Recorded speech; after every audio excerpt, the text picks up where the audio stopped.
ప్రభునామానికి మీ అందరికీ వందనాలు. ఆయన చక్కటి వాతావరణాన్ని మనకి ఇచ్చి ఉన్నాడు. చక్కని ఆరోగ్యం, తినటానికి ఆహారం, ఉండటానికి ఇల్లు,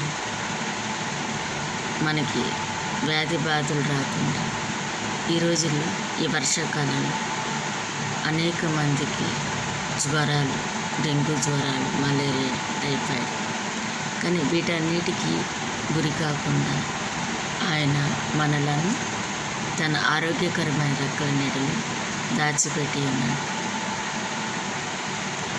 ఈరోజు నేను మీతో పంచుకోవాల్సిన అనుకున్న మాట మందస్సం. దేవుడు నిర్గమాకాండంలో మోషేకు ఆజ్ఞాపిస్తాడు. గుడారంలో పరిశుద్ధ స్థలం, అతి పరిశుద్ధ స్థలం, ఆవరణ, ఎక్కడ ఏ వస్తువులు ఉండాలి, ఎక్కడ ఏది పని జరగాలి, యాజకులు ఎక్కడ ఉండాలి, ప్రధాన యాజకుడు ఎక్కడ ఉండాలి, మరి సమాజం ఎక్కడ కూడి ఆయనకి బలులు అర్పించాలి, ప్రార్థించాలి, అనేక అంశముల మీద మోషేతో మాట్లాడి ఈరోజు నిబంధన మందసం గురించి మాట్లాడాలని ఆయన ఆత్మ ప్రేరేపణతో కలిగి ఉన్నారు. ఆయన పరిశుద్ధాత్మ ద్వారా అనేక విషయాలు మనతో మాట్లాడుతుంటే మనం గ్రహించి దాని ప్రకారం నడుచుకుంటూ మనం సిద్ధం చేసుకోవాలి. తుమ్మకర్రతో, బంగారంతో మందసాన్ని ఎంత కొలతలతో కొలుచుకుంటూ మందసం పెట్టి తయారు చేసి, కరుణాపీఠం, దాని మీద కేరూపు సేరూపులు, ఇట్లా సృష్టికర్త అయిన ఆ గొప్ప ఇంజనీరింగ్ ఆయన యొక్క మహత్తరమైన తెలివితేటలతో మనుషులకి జ్ఞానం నేర్పిస్తున్నాడు. ఆ మందస్సంలో ఉండవలసిన వస్తువులు సీనాయి కొండ మీద ఇశ్రాయేలు ప్రజలు ఏ విధంగా నడవాలి, ఏ విధంగా జీవించాలి, మరి ఒక ఆజ్ఞలను 10 ఆజ్ఞలు రాతి పలకలు ఇచ్చాడు. అవి అందులో ఉంచమని చెప్పేసి అహరోని చేతికర్ర, అదంట ఎండిపోయిన చేతికర్ర, కానీ అందులో చిగురు వస్తుందంట. ఆ మందస్సంలో ఉంటే ఇప్పుడు బయట మొక్కలకి ఒక మొక్క నాటేమో అంటే పొలంలో కానీ ఎక్కడైనా సిరురసం అందాలి, నీరు అందాలి, ఎరువులని, ఇట్లా చాలా కానీ పెట్టెలో పెట్టిన చేతికర్ర అది చిగురుస్తూనే ఉంటుందంట. అంటే దేవుని నడిపింపు అలా ఉంటుంది. అహరోని చేతికర్ర అంటే ఆ మొద్దులో నుంచి ఒక చిగురు పుట్టిందని, యెషయా మొద్దులో నుంచి చిగురు పుట్టిందని అంటాడు. అది దావీదు గురించిన మాటలు. కానీ అహరోని చేతికర్ర అంటే నడిపింపు, పరిశుద్ధాత్మతో నడిపింపు, ఆయన కుమారుడని యేసుక్రీస్తు నడిపింపు. ఆ చేతికర్రలో పుట్టి చిగురు అంటే ఆ నజరేయుడైన యేసుక్రీస్తు సాదృశ్యమయ్య. అట్లాగే మన్నా పాత్ర, ఇశ్రాయేలు ప్రజలు ఐగుప్తు నుంచి వస్తున్నప్పుడు ఆ ప్రజలకు దేవుడు విడుదలనిచ్చాడు. కష్టాల నుంచి, నష్టాల నుంచి, ఇరుకు ఇబ్బందుల నుంచి, బానిసత్వం నుంచి విడుదలనిస్తే ఆ యొక్క మూర్ఖపు జనాంగానికి మాంసం లేదని, కూరగాయలు లేవని, అవి లేవని, ఈ లేవని సనగటం మూలంగా తిండిపోతులు అయిపోయారు. అప్పుడు పైనుంచి మన్నాను కురిపించినది పూరెడు పిట్టను కురిపించాడు తన ప్రజల కోసం. అంటే ఆ దేవదూతలు తినే ఆహారాన్ని మనకిచ్చాడు. అంటే ఆ దేవదూతలు తినే ఆహారం ఏంటంటే బైబిల్. పరిశుద్ధ ప్రవక్తల ద్వారా, ఆయన బిడ్డల ద్వారా ఆత్మ ప్రేరేపణతో అనేక విషయాలు మనకి వెల్లడిపరిచాడు. అదివరకటి రోజుల్లో, మార్టిన్ లూథర్ గారి రోజుల్లో ఈ బైబిల్ సంఖ్యలతో కట్టబడుతుంది.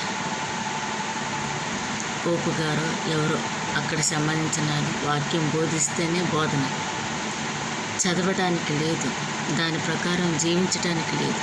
వాళ్ళు చెప్పిందే వేదం, వాళ్ళు చెప్పిందే శాసనం, వాళ్ళు చెప్పిందే ఆజ్ఞ. అయితే మార్టిన్ లూథర్ గారు బైబిల్ను బయటకు తీసుకొచ్చి ప్రతి ఒక్కరి చేతుల్లో పెట్టాడు. ఈ నిబంధన మందసం మన ఇళ్ళల్లో ఉంటే, ఆయన యొక్క ఆత్మను మన ఇళ్ళల్లో ఉంది. మనము తప్పుడు మార్గంలో నివసిస్తుంటే, తప్పుడు జీవితం జీవిస్తుంటే, మన బ్రతుకు సరిచేయడానికి, మన జీవితాన్ని సరిచేయడానికి ఆ 10 ఆజ్ఞలు మనలను నడిపిస్తుంది. మనం ఎలా జీవించాలి, మన జీవితం ఎలా ఉండాలి అని మనకు బోధిస్తుంది. ఆయన మార్గంలో ఎలా నడవాలి, మన కుటుంబాన్ని ఎలా కట్టుకోవాలి, మనిషి యొక్క మనుగడ ఎలా ఉండాలి మనకు బోధిస్తుంది. అట్లాగే అహరోను చేతికర్ర నడిపింపుకు సాదృశ్యం.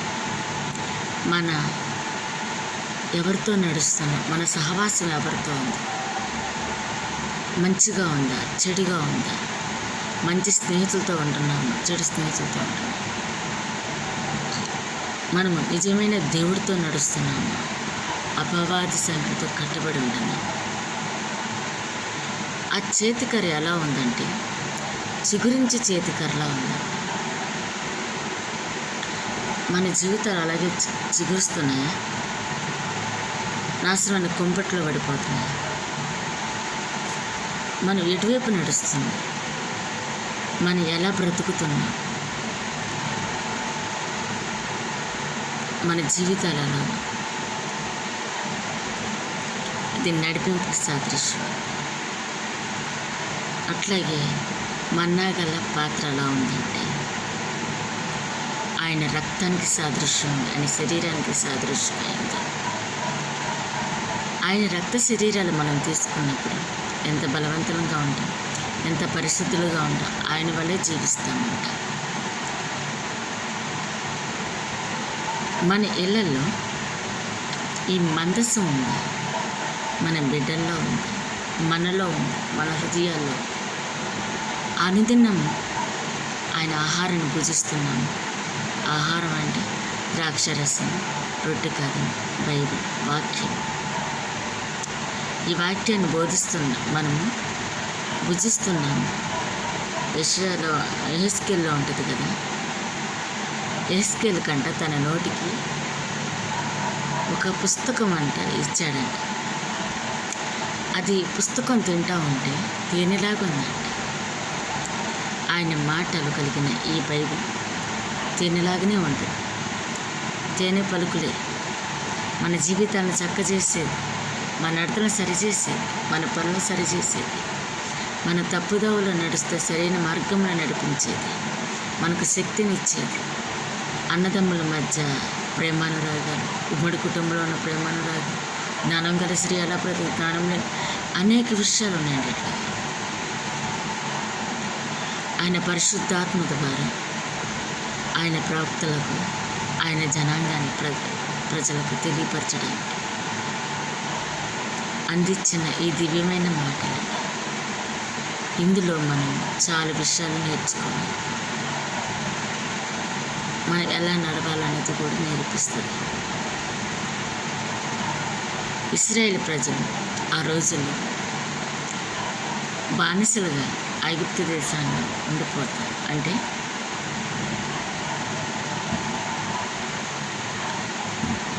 అప్పట్లో ఎలా ఉందంటే మోషేని, అంటే ఈ యొక్క ప్రజలు ప్రబలుతున్నారు, బలవంతులు అవుతున్నారు, మన రాజ్యం బలహీనమైద్దని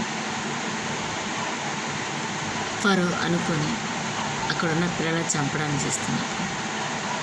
ఆ సైన్యములకు అధిపతి యెహోవా కన్న తల్లి దాదిగా మారి మోషేని పోషించబడి, అంటే రాజనగర్లో బ్రతికేటట్టు చేస్తుంది.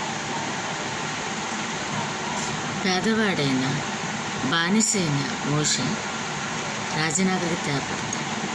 రాజనగర్లో బ్రతికే నజరుడైన యేసుక్రీస్తు పేదవాడి, రిక్తుడిగా, ఏమీ లేనివాడి వడ్రంగి కుటుంబంలో పుడతాడు. హేరోదు కూడా తన రాజ్యము కూలిపోయింది, తన యొక్క బలహీనతగా మారిపోతాడు. యేసుక్రీస్తుని చంపాలని ఎంతగానో ప్రయత్నిస్తాడు.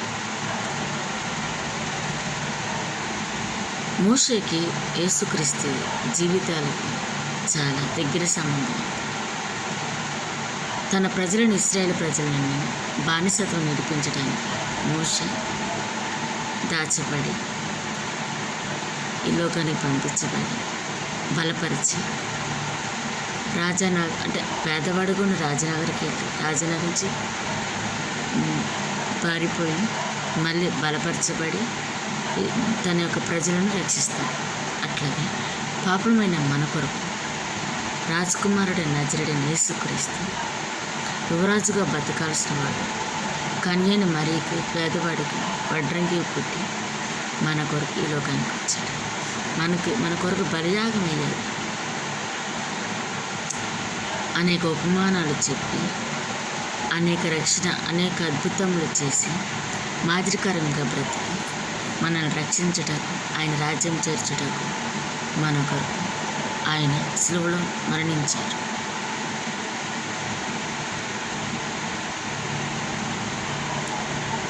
మనం మందిరానికి వెళ్తున్నప్పుడు ఏ దైవజనుడితో సహవాసం కలిగి ఉంటుంది,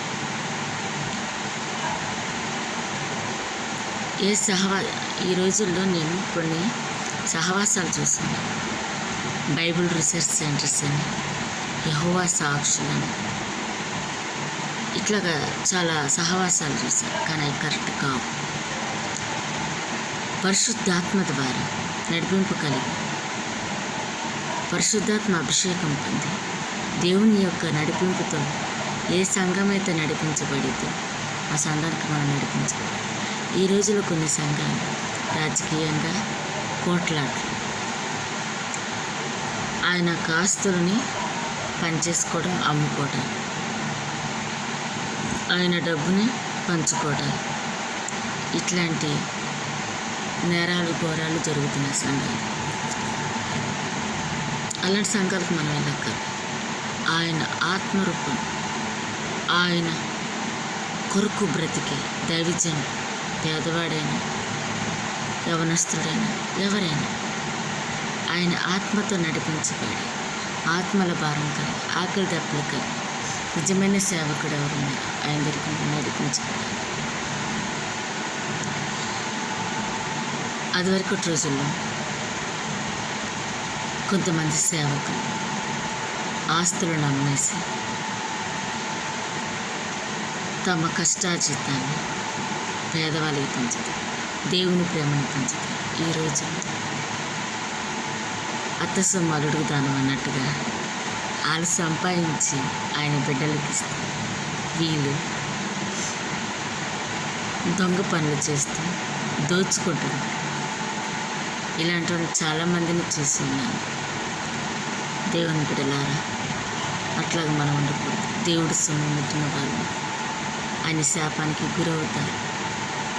ఆయన ధనాన్ని ముట్టిన వాళ్ళు ఆయన యొక్క కోపానికి గురవుతారు. ఆయన ఆస్తుల మీద కన్నేసిన వాళ్ళు పుట్టుగతులు లేకుండా పోతారు. కానీ చాలామంది ఉన్నారు ఈ రోజు, నేను చూసి ఉన్నాను. కానీ మనము భయముతో భక్తితో దేవుని సన్నిధిలో కనిపెట్టి ఆయన కొరకు నిజమైన సేవ చేస్తూ ఆయన కొరకు కనిపెట్టుకుని మనం అననీయ సపీరాలాగా ఉన్నాం. అంటే ఆస్తి అమ్మి మత్యం ఇస్తానని ఒప్పుకొని దేవుని సన్నిధి సగం దాచుకొని సగం వచ్చి పేతురు కాళ్ళ మీద పెట్టి శాపగ్రస్తుడయ్యారు. ఏది ముట్టకూడదని ఆజ్ఞ ఇస్తే అదే ముడతారు మన దేవుని పెట్టి. ఏది చేయకూడదంటే అదే చేస్తాం. ఏది మాట్లాడకూడదంటే అదే మాట్లాడతాం. ఆయన చేయమంది చెయ్యమని, ఆయన చెప్పింది చెయ్యి. కానీ ఇలాంటి వాళ్ళని దేవుడు భరిస్తున్నాడు. ఏం చేస్తాం? ఆయన కృప లాంటిది, ఆయన ప్రేమ లాంటిది. మన బిడ్డలు కనుక మన మాట అనుకున్నా మన మీద తిరగబడితే మనకెంత కోపం. కొంతమంది తల్లిదండ్రులు అయితే ఇంట్లో నుంచి వెళ్ళగొడతారు. కానీ ఇంట్లో నుంచి వెళ్ళగొడితే నీ కడుపు తీపేగా బాధ. బిడ్డ మార్పు కొరకు పెట్టుకోవాలి. శాంసన్ చరిత్ర చూస్తే శాంసన్ ఆయన ప్రజలను రక్షించడానికి న్యాయాధిపతుల గ్రంథంలో ఉంటుంది. పుట్టించినప్పుడు మనిషే భార్యని మద్యము ముట్టనీరు, క్షౌరం చేయించనీరు, అనేక నిబంధనతో ఆ బిడ్డను కంటేవారు. దేవుని భయంతో కనిపించితే ఆయన ఎందు నిమిత్తం దేవుడు పుట్టించాడో మర్చిపోయి, తల్లిదండ్రులు చెప్పిన మాట మర్చిపోయి, లెక్క చేయకుండా అనిశ్రయలు మోహించి ఆయన పరాక్రమాన్ని మర్చిపోయి, దేవుడు నా బలాన్ని మర్చిపోయి దెలీలాకి అమ్మబడ్డాడు. దెలీలా చక్కగా అక్కడున్న వాళ్ళకి అప్పచెప్పేస్తుంది.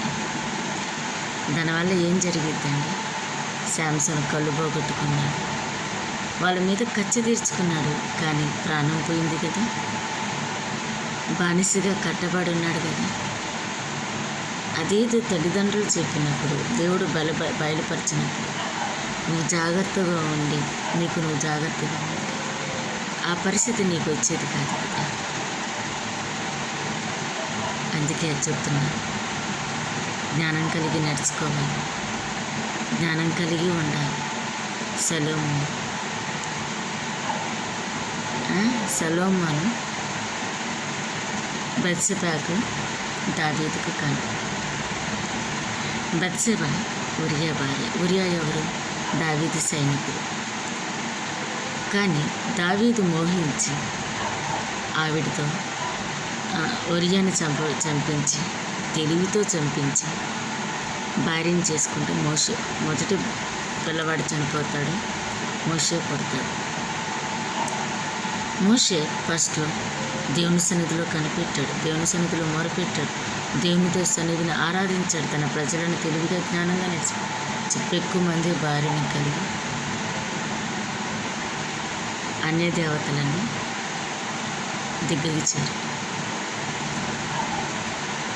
ఫస్ట్లో ఆత్మావేశంతో ఎన్నో చేస్తాము, దేవుని కొరకు ఎలాగో ఉంటాయి, చివరికి చల్లారబడిపోతాయి. ప్రకటన గ్రంథం ఉంటుంది కదా, నువ్వు చల్లగానే వెచ్చగానే నిలువెచ్చిన చేతి నీవుంటే నీ మీద నువ్వు వేస్తానంటాడు.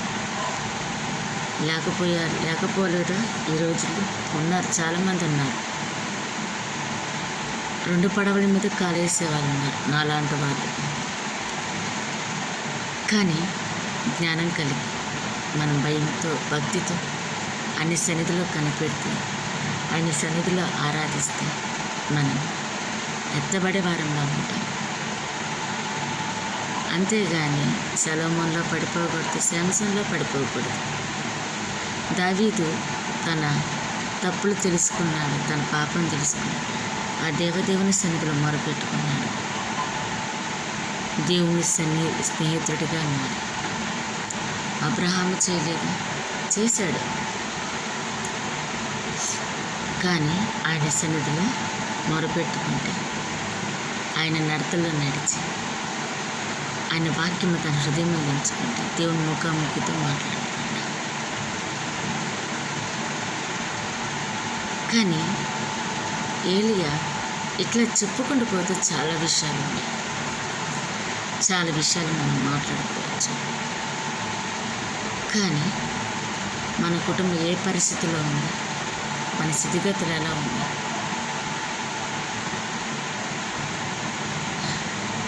కానీ మన కుటుంబాలు మనం సరి చేసుకోవాలి. మన కుటుంబంకి మనం చేసుకుంటాం ఎన్నో లోటుపాట్లు, ఎన్నో శోధనలు, ఎన్నో వేదనలు, ఎన్నో కొరతలు, లోట్లు, బిడ్డల పరంగా అవ్వచ్చు, ఆర్థిక పరంగా అవ్వచ్చు, భర్త పరంగా అవ్వచ్చు.